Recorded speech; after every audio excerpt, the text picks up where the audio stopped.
This is 286 Wilson Street in Sharon, Pennsylvania. And this is where my grandfather Miko and his wife Yelena, having been married in 1905 in Wilberding, Pennsylvania. They moved to this farm here in 1913. And they were a young married couple. They had 2 kids when they moved here, my dad and my Uncle Bill. When they were living in this place, they had the rest of their children. And immediately upon buying this house, they planted grapevines in the back and as well as a garden. Because in those days, you had to be kind of self-sufficient. You couldn't go down to the grocery store. Most of the people that lived here in that rural part of Sharon, Pennsylvania, back in the teens, were kind of farmers, self-sufficient. They would barter with their neighbors. The man right back there had a cow. He'd make the milk, and my grandmother and grandfather would buy the milk from him. The lady up the street was a pretty expert baker, and she baked a lot of the breads and things, even though my grandma made bread, but her main thing was canning tomatoes and all the vegetables that you could can, and the fruits from the peach trees and the pear trees and the apple trees and the cherry trees. This is the what we call the side porch of my grandparents' home, and this was the outside plumbing. This is where we got our water. The water from this well was so pure and pristine back in the late 30s, early 40s, that it was something that you could bottle today, and people would just love the purity of it all. Well, this is where we washed all the grapes and did all the preparation before we made our wine. And coming back here, let's take a little peek at the actual vineyard that my grandpa actually planted and maintained.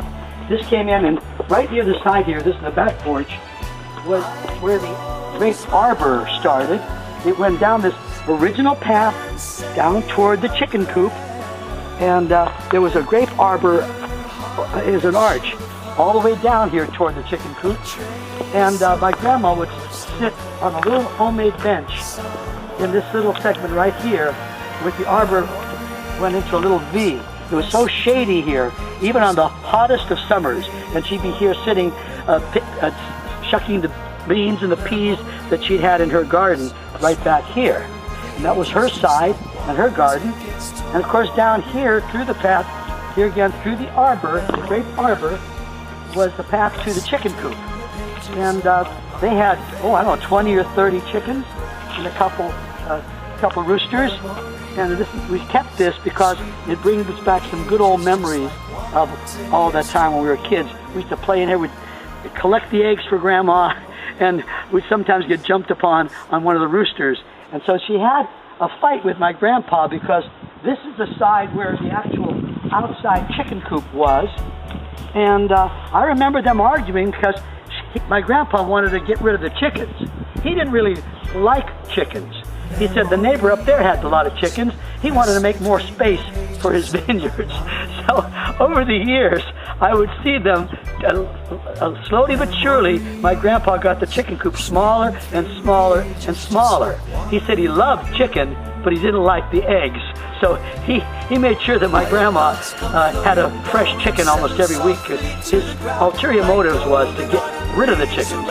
So this area right from the shrubs here, the vineyard came from here, and it went all the way down. See, this is the southern slope, and that's the west, and this is the east. So it's a very good position for a grape vineyard.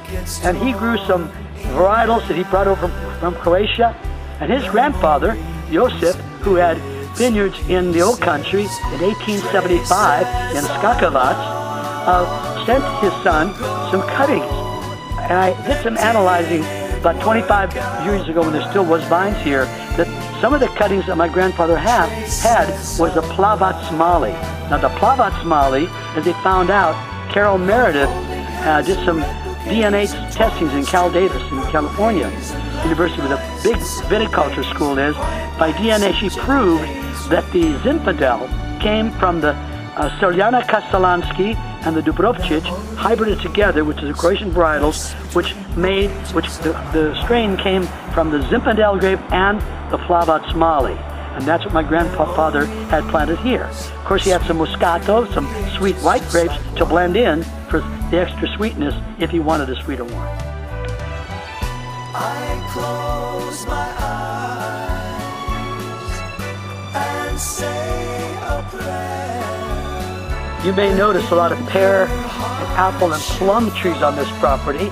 Well, plums, the plums they got from Croatia, that my grandfather also dabbled a little bit with, was the liqueur that they made. They would take the plums, make a brandy, and they distill it. And it comes out of the name of Slivovic. Slivovic is like probably a cross between turpentine and gasoline. It's a great drink that you have after dinners, especially on the holidays. But that wasn't his main product. The main product came and was born right here. And we'd carry the wine. When I was a little kid, I'd help him carry the grapes in these special little bags and cabinets and little baskets. And here is the magic. Here's where it all happened. Right here in my grandpa's wine cellar. And this is a magical place. And I remember this when I was 4 years old, coming down here, the same door, same situation.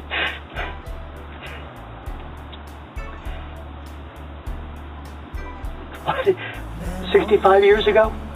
Seems like it was yesterday.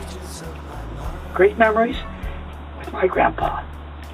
When I smelled that fermentation smell for the first time when I was about 3.5, 4 years old.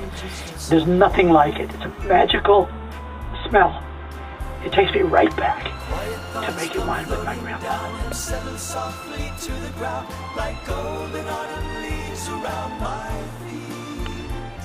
I touch them and they burst apart with sweet memory faded photograph. From those early days of making wine with my grandpa back in the 40s, I forgot about it. I became a singer, traveled around the world singing with my group, the Lettermen, and it was wonderful.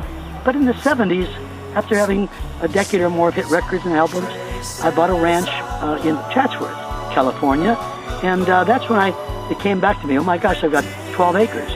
Let me plant some grapevines like my grandpa had and see what I can get out of California soil.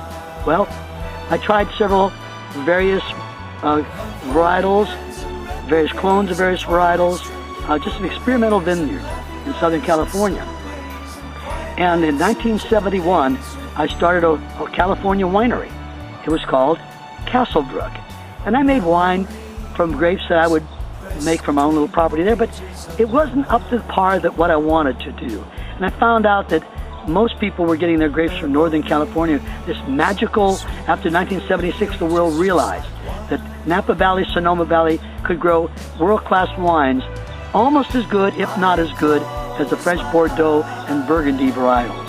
So I said, I got to be where the big boys are, and if I'm going to make good wine, you got to start with good grapes. So I bought a 40-acre vacant horse ranch, hillside property on the southeast corner of Napa Valley on the Vaca Mountain Range, and that's when I finally got my 40 acres, and I called it Butala Vineyards.